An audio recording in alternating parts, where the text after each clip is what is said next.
Bismillahirrahmanirrahim. Assalamualaikum warahmatullahi wabarakatuh. Perkenalkan, saya Heni Efrianti dengan Stanbook M1B1 18042 kelas Ilmu Lingkungan B. Di sini saya akan menjelaskan tugas sanitasi dan kesehatan lingkungan tentang pengendalian vektor penularan penyakit dan contoh penyakitnya. Baik, pertama saya akan menjelaskan pengertian dari vektor itu sendiri. Vektor adalah organisme yang tidak menyebabkan penyakit tetapi menyebarkannya dengan membawa patogen dari satu inang ke inang yang lain. Terus penyakit yang ditularkan melalui vektor masih menjadi penyakit endemis. Gangguan kesehatan akibat dari vektor ini menjadi salah satu penyebab kerugian ekonomi. Perkembangbiakan vektor yang tidak terkendali dapat mengganggu berbagai aspek kehidupan. Vektor-vektor merupakan hewan yang dapat menularkan, memindahkan, dan atau menjadi sumber penular penyakit terhadap manusia. Pengendalian vektor. Pengendalian vektor ini dilakukan dengan cara kita melakukan semua kegiatan atau tindakan yang dapat menurunkan populasi dari vektor tersebut dengan serendah mungkin. Dengan begini penularan vektor akan dapat dicegah. Berikut ini beberapa contoh vektor dan binatang pembawa penyakit yang diketahui, antara lain nyamuk, lalat, kecoa, pinjal, dan tikus.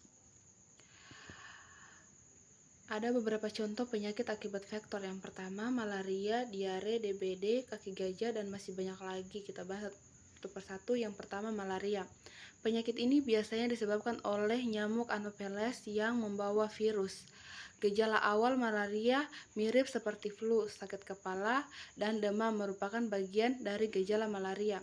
Penyakit ini mudah menyebar ketika iklim menjadi lembab dan hangat. Penyakit kedua yaitu demam berdarah. Penyakit ini biasanya disebabkan oleh virus yang ditularkan lewat gigitan nyamuk Aedes aegypti. Demam berdarah dapat memicu demam tinggi, ruam, nyeri otot, dan nyeri sendi. Dalam kasus ini yang paling ekstrim, demam berdarah bisa menyebabkan pendarahan hebat, shock, dan kematian.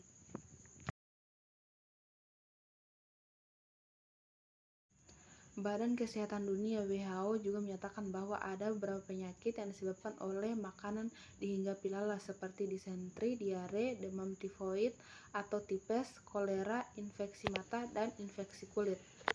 Pengendalian vektor dan binatang pembawa penyakit. Pertama, pengamatan dan penyelidikan bioekologi, penentuan status kevektoran, status resensi, dan efikasi, serta pemeriksaan sampel.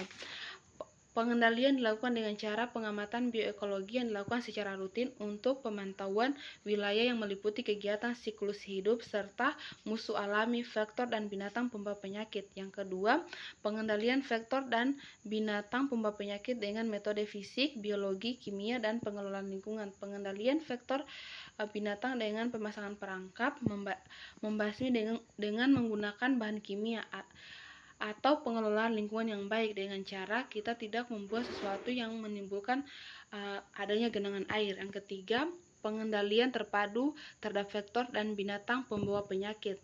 Pendekatan yang menggunakan ini adalah pendekatan menggunakan kombinasi beberapa metode pengendalian vektor yang dilakukan dengan rasional, efektivitas, dengan memperhatikan kelestarian keberhasilannya. Yang keempat adalah yang terakhir, sosialisasi kepada masyarakat. Mengapa sosialisasi kepada masyarakat begitu penting? Karena dengan kita sosialisasi kepada masyarakat, maka akan timbul kesadaran kepada masyarakat tentang bahaya vektor dan binatang pembawa penyakit, sehingga ketika mereka tahu, mereka akan berusaha mengendalikan. Mungkin itu saja yang dapat saya jelaskan pada presentasi kali ini. Lebih dan kurangnya mohon dimaafkan. Saya akhiri, wabillahi taufik wal hidayah. Wassalamualaikum warahmatullahi wabarakatuh.